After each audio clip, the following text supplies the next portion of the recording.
Already done another video for you guys, showing you guys how to change.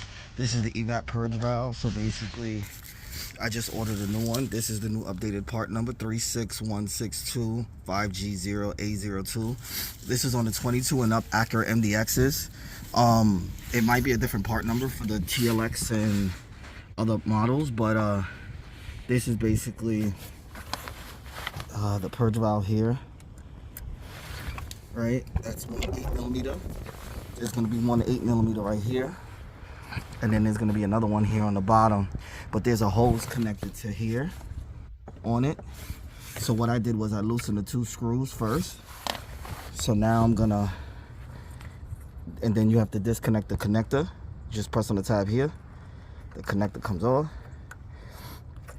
Be patient with the screws. It's pretty, the top one is easy to come out, but the one here on the bottom is a little bit harder to get to because the clamp's in the way. But the clamp will be easy to take off the hose when you remove it from the housing itself. And then you can just swing the hose and just pry this clamp off, and then you just slide the new one on.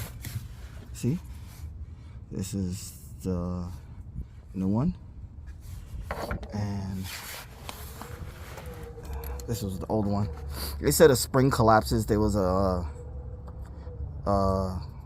service bulletin for this saying that the spring inside collapses and causes check engine light to come on. I was getting a check engine light, so that's why. I'm gonna put the code that I was getting on the screen. So basically, all right, so this is what it looks like. Emission system problem, that's what it'll say. And you'll see the check engine light here, and it'll say emission system problem. See? And I'm gonna change out that purge valve, and it should fix the problem.